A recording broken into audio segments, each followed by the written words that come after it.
अपराधियों पर शिकंजा कसने में बांका जिला अंतर्गत बाराहाट पुलिस ने एक और बड़ी उपलब्धि हासिल की। अपहरण व फिरौती कांड का किया सफल उद्भेदन। बाराहाट थाना अध्यक्ष ने दिनांक 18 मई को गुड़िया देवी उम्र 24 वर्ष पति राहुल कुमार शाह गांव बनियारा थाना हसडीहा जिला दुमका झारखंड के द्वारा बाराहाट थाने में आकर लिखित सूचना दिया गया कि उसके पति राहुल शाह को 3 व्यक्तियों द्वारा अपहरण कर लिया गया है, जिसे बाराहाट थाना क्षेत्र में कहीं पर छुपा कर रखा गया है तथा उसके पति को छोड़ने की एवज में 2 लाख फिरौती की मांग की जा रही है। इस संबंध में बाराहाट थाना कांड संख्या 150/25 दिनांक 18 मई 2025 को दर्ज कर ली गई।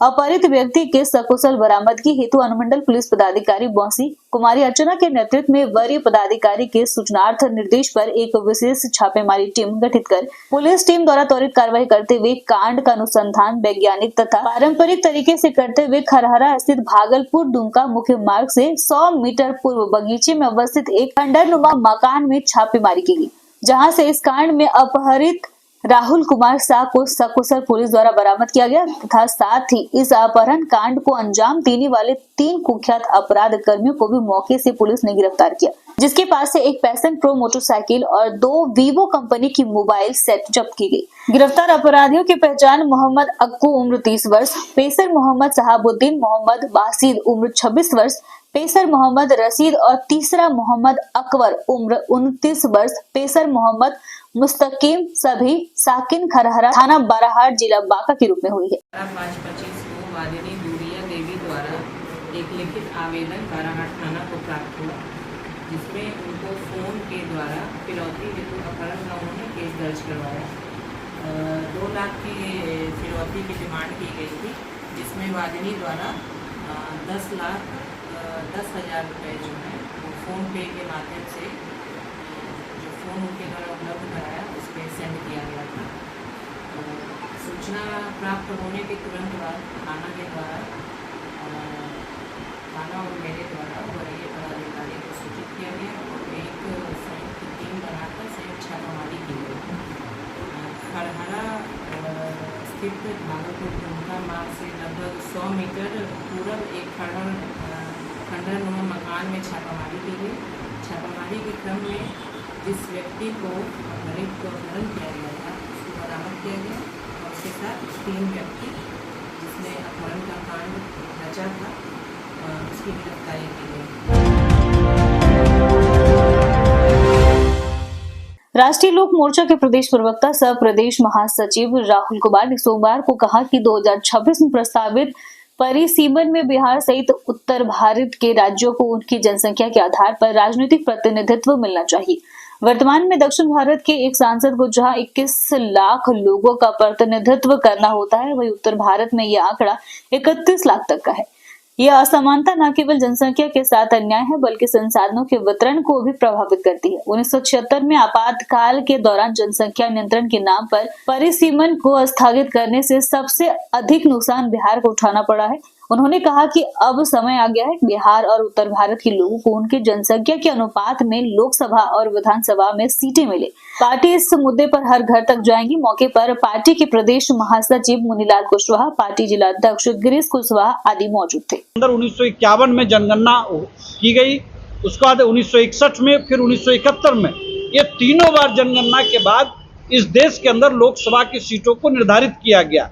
आपको मालूम होना चाहिए कि संविधान के अंदर एक लोकसभा सीट के लिए 7.5 लाख से 10 लाख की आबादी का निर्धारण किया गया है। लेकिन एक ऐसे समय में जब कांग्रेस की सरकार थी और इंदिरा गांधी इस देश की प्रधानमंत्री थी और देश आपातकाल के दौर से गुजर रहा था, 1976 में एक संशोधन लाया गया। उस संशोधन के जरिए इस देश के अंदर लोकसभा की सीटों का जो परिसीमन का जो आयोग बनता है उसके कार्यकाल को 25 साल के लिए फ्रीज कर दिया गया।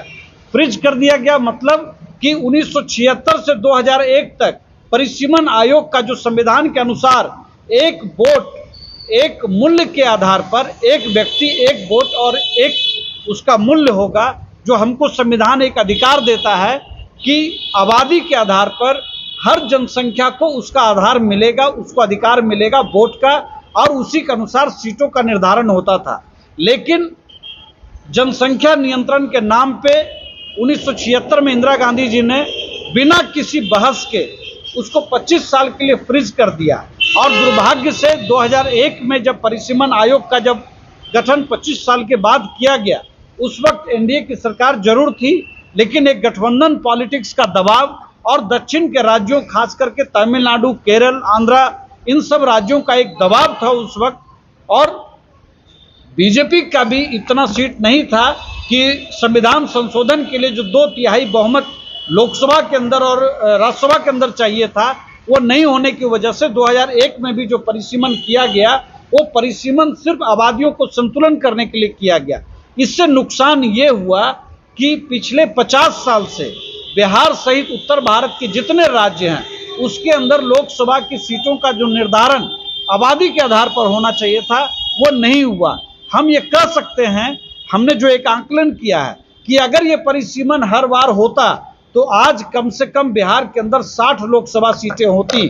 अब आप ये कह सकते हैं कि ये भाई किस आधार पर भेदभाव हो रहा है, तो मैं आपको ये जानकारी दूं, हमारी राष्ट्रीय लोक मोर्चा ने जो आंकड़ा जुटाया है, उसके अनुसार आज जो दक्षिण के राज्य हैं, जैसे तमिलनाडु है, केरल है, आंध्र प्रदेश है, कर्नाटक है, तेलंगाना है, इन राज्यों में एक औसत जो समझ बनी है, 21 लाख आबादी पर एक लोकसभा सीट है। और जो उत्तर के राज्य हैं, और ऐसा नहीं कि सिर्फ उत्तर के राज्य, नॉर्थ ईस्ट में भी 1-2 राज्यों को छोड़ दें तो ज्यादातर राज्यों में जो आबादी है, उसके अनुसार जो लोकसभा सीटों का जो निर्धारण भी है, वो 31 लाख मतलब 31 लाख पर है। मतलब कि हमको जो संविधान अधिकार देता है, एक व्यक्ति, एक वोट, एक मूल्य का, इसका मतलब है कि हमको एक लोकसभा सीट के लिए तकरीबन 31 लाख लोगों का वोट चाहिए या उसका आधार चाहिए। साउथ में वो 21 लाख पर है।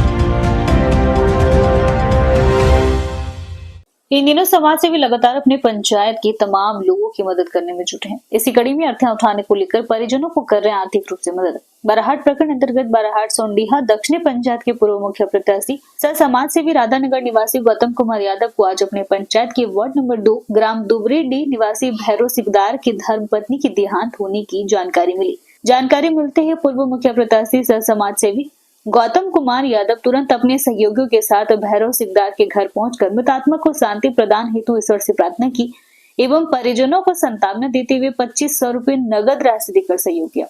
वहीं भैरव सिकदार ने कहा कि मेरी पत्नी जो लंबे समय से बीमार थी, आज इस दुनिया को छोड़कर चली गई। ईश्वर उनकी आत्मा को शांति प्रदान करे। इस मौके पर समाज सेवी गौतम कुमार यादव के साथ रोशन सिकदार, अंकित कुमार, अमित कुमार, मनीलाल कुमार व अन्य ने पहुंचकर शोक संवेदना प्रकट किया।